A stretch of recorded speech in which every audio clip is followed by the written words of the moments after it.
Selamat malam Bang, perkenalkan nama saya Tasya Firda Marbun dengan NIM 11S23042 dari Prodi S1 Informatika.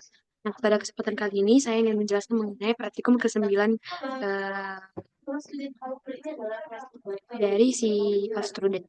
Nah, di sini saya akan menjelaskan dari studi kasusnya, jadi mulai dari link list yang bagian dari public bubble short. Nah, jadi si fungsi bubble short ini adalah yang ini. Fungsi bubble short ini merupakan fungsi yang dibuat untuk mengurutkan data di link list dari yang kecil ke yang besar. Jadi untuk lebih jelasnya, di mana public voice bubble short ini itu artinya kita bikin sebuah metode atau fungsi yang namanya bubble short yang tipenya itu void alias nggak balikin nilai apa-apa. Nah, metode ini di bagian dari sebuah kelas yang itu merupakan kelas linked list. Nah, di sini ada if length lebih kecil return itu untuk ngecek dulu di mana kalau jumlahnya itu jumlah datanya itu kurang dari 2, artinya itu isinya itu cuma satu atau kosong. Langsung keluar aja dari fungsi return karena nggak perlu diurutkan lagi.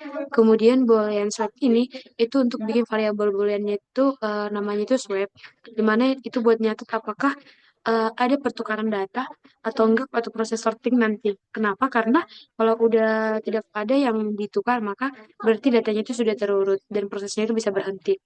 Kemudian pada bagian yang ini yang saya tandai itu merupakan masuk ke perulangan dua, artinya minimal bakal berjalan satu sekali. Dimana tiap kali masuk ke sini, si swipe itu bakal di set false dulu buat ngecek apakah nanti ada pertukaran yang nggak di looping berikutnya. Kemudian ada not current sama dengan head itu buat bikin variabel current yang isinya not pertama di link alias si headnya itu. Kemudian ada while current itu untuk perulangan ini jalan selama si current itu tidak kosong dan si current.next itu juga tidak kosong.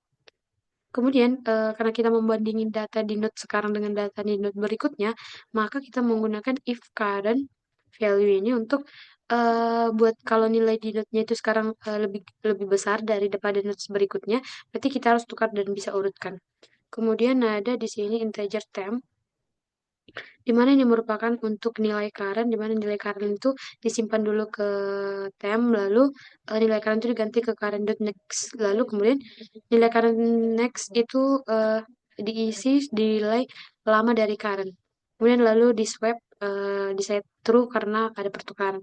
Kemudian current sama dengan current.next ini kita pindahkan ke node berikutnya lalu diperiksa lagi.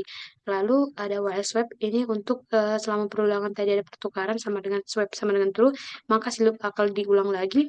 Tapi kalau nggak ada yang ditukar, maka si swap itu sama dengan false. Itu berarti kalau datanya itu sudah terurut dan tidak si perulangan itu sudah selesai. Kemudian lanjut kepada yang student Java. Nah, di sini ada sebuah package di mana ini untuk mendeklarasikan artinya si file dari si student Java ini masuk di dalam package the IFS 23042. Nah, di kelas student ini, di sini kita bikin kelas yang student untuk menyimpan data mahasiswa, di mana kelas ini mempunyai atribut atau variabel dalam kelasnya itu ada 3, yaitu name score, di mana name itu buat menyimpan name mahasiswa, name itu buat menyimpan nama, dan score itu untuk menyimpan nilai mahasiswa. Tipe double itu karena bisa untuk desimal. Lalu konstruktornya itu yang ini konstruktornya itu ada konstruktor yaitu metode khusus yang bakal dipanggil waktu bikin objek si student baru, di mana this name ini itu artinya variabel name yang ada di kelas itu diisi dengan parameter name dari luar. Begitu juga di name dan di score. Nah, contoh pakai konstruktornya itu nanti S1 bakal punya name terus name-nya itu punya Tasya Marbun, skornya itu bakal 95,5. Terus metode string ini itu untuk metode yang balikin string hasil format data mahasiswa, di mana persen S ini buat string atau name, dan persen 2F ini buat angka desimal 2 angka di belakang koma. Kemudian lanjut kepada student helper Java. Jadi di sini ada kelas bernama student helper, di mana ini bikin kelas helper dan yang akan membantu operasi data student, di mana isinya itu punya dua metode, yaitu metode statis, yaitu ada print dan sort, di mana kenapa statik, karena metode itu nggak perlu bikin objek student helper dulu baru buat dipanggil, langsung bisa dipanggil dari nama kelasnya. Kemudian ada metode print, yang ini metode print, jadi itu di sini metode print ini buat nampilin semua isi array ke array student ke layar, eh, di mana kode yang ini itu array berisi objek student serta kode line 5 itu untuk loopingan semua mahasiswa di array, dan line ke-6 itu buat kelas student yang udah punya toString. Jadi waktu di print hasil formatnya itu lebih rapi. Kemudian ada metode sort yang ini, di mana metode sort ini dibuat untuk mengurutkan array student berdasarkan nilai skor dari yang paling tinggi sampai ke yang paling rendah.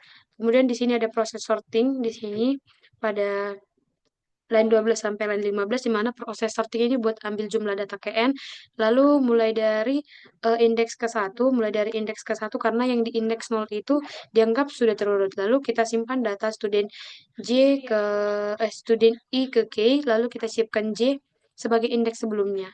Kemudian kita geser data yang nilainya lebih kecil ke kanan menggunakan while yang ini, di mana si indeks J yang masih valid lebih besar dari sama dengan 0, dan nilai mahasiswa di student J itu lebih kecil dari K-score-nya, maka geser student ke kanan di posisi J tambah 1. Lalu kita taruh K-nya di sini. Kita taruh K itu di posisi yang pas. Jadi setelah semua yang lebih kecil digeser ke kanan, maka si taruh K itu di posisi kosong yang tepat, yaitu di J tambah 1.